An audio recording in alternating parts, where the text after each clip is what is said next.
So a lot of you probably didn't catch this, but Joe Biden. Well, okay. Well, Joe Biden has said the N word on previous occasions before.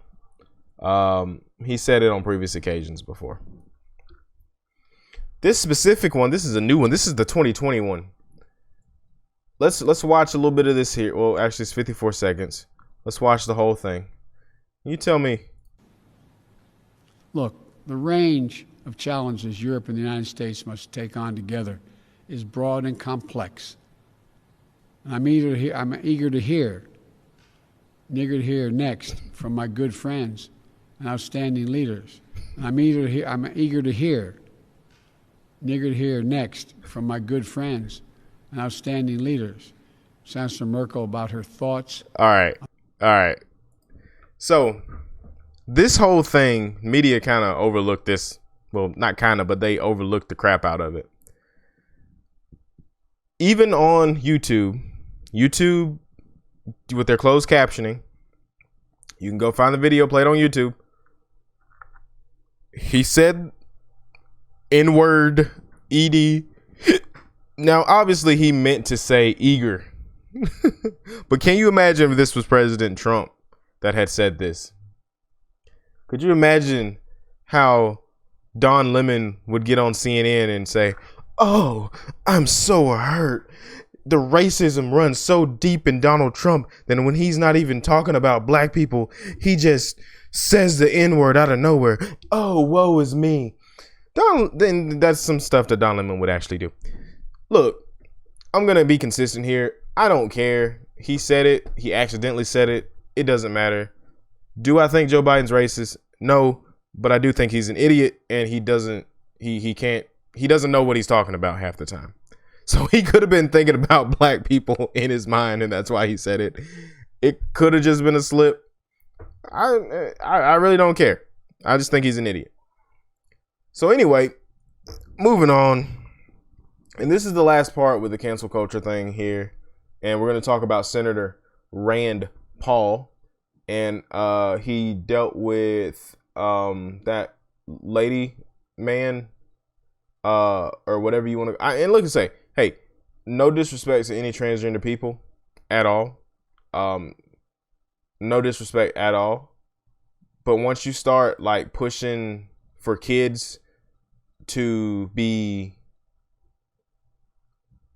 regendered, I guess is if that's how you use that, that's when I have an issue with it.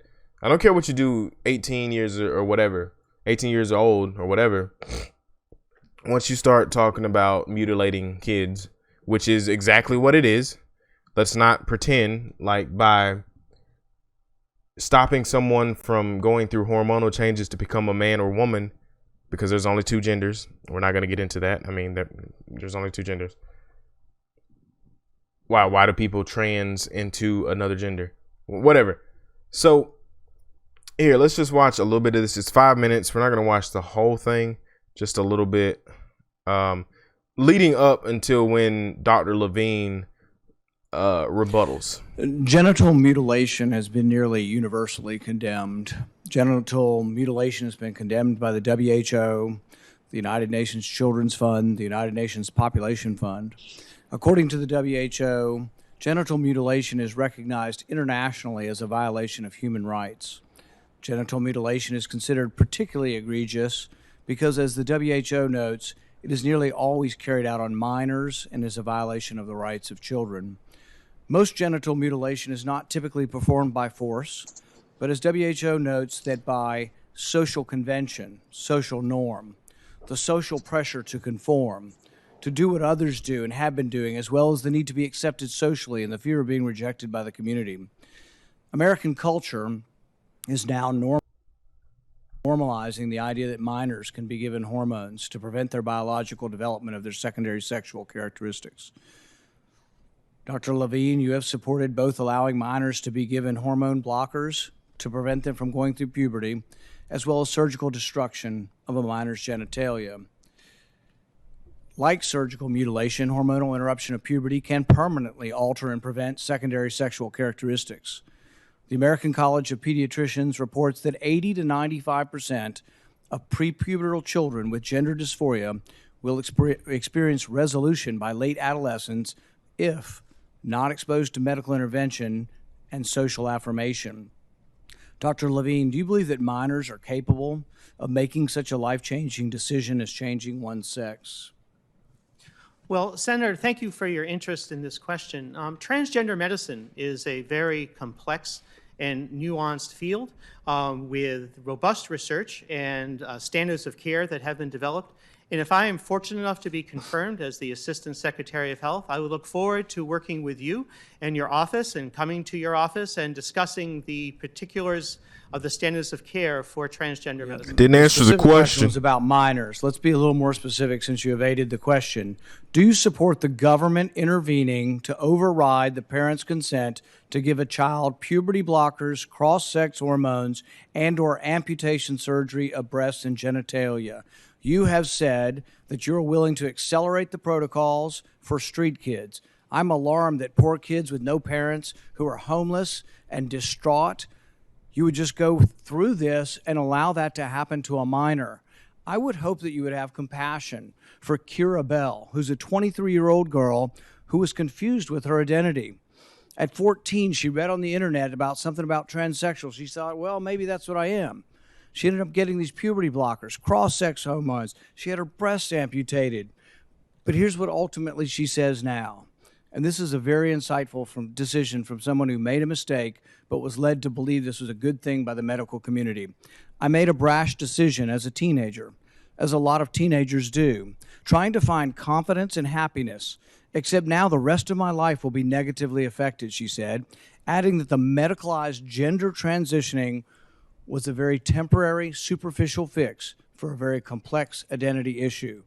What I'm alarmed at is that you're not willing to say absolutely minors shouldn't be making decisions to amputate their breast or to amputate their genitalia. For most of our history, we believe that minors don't have full rights and the parents need to be involved. So I'm alarmed that you won't say with certainty that minors should not have the ability to make the decision to take hormones that will affect them for the rest of their life. Will you make a more firm decision on whether or not minors should be involved in these decisions? Senator, transgender medicine is a very complex and nuanced field, and if confirmed to the position of Assistant Secretary of Health, I would certainly be pleased to come to your office and talk with you and your staff about. So she basically repeats Dr. Levine basically repeats what Dr. Levine said. I refuse to call that a woman. So what an alien answer that was. And what I mean by alien, I mean like foreign, like non-human answer. Evading the entire question. Now, and we could call these people stupid because they do this a lot.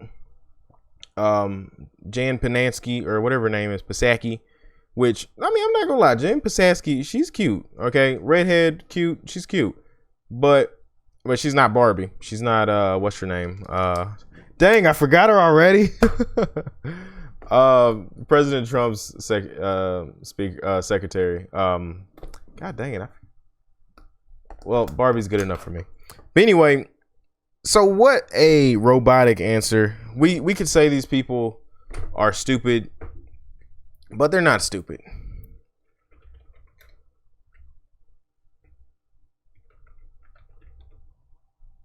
Dang it. Okay, Kaylee McKinney. Jesus, I had to look that up. That was gonna bother me. God, how did I forget Kaylee McKinney already? But what a robotic answer. These people aren't stupid. A lot of the Democrats that we see do this. They know that they can't say anything because it'll get them in trouble. So they just stick to one thing and they say it. That's why Dr. Levine repeated what Dr. Levine repeated. And it's crazy that they are in support of having children who can't live on their own, who can't make decisions for themselves, like what they're going to eat for the day because they have no money to buy their own food. It's crazy that they want children to be able to make this drastic decision at like 12 and 13 years old, 14 years old, to change, to do something, in which Rand Paul gave the example of the one woman who went through the transitioning and all that because she saw something online about transsexual and she thought that's what she was. She went through all of that and it was just something that basically gave her a band-aid for the time being, but that's not what she needed. So it's just ridiculous that this is the administration that is for all of this. Like I said, I'm all about people's rights and being able to do whatever they want to do. But when it comes to children, if you're not 18 or older, if you have these thoughts at 12, 13, 14, give them some time, let them get to 18 to see if they still feel that way, then by all means, go for it. But to keep someone from going through the correct puberty is obviously going to mess them up. It could lead to cancer. It could lead to anything. It could lead to mentally messing them up by not going through the right hormonal developments. And this is the administration that we put in. And nobody should be surprised by this at all, because this is what Joe Biden ran on about all this. He said it in one of the debates, I think. If your little son or Susie or whatever comes in and they want to be the opposite sex, then hey, why not let them do it?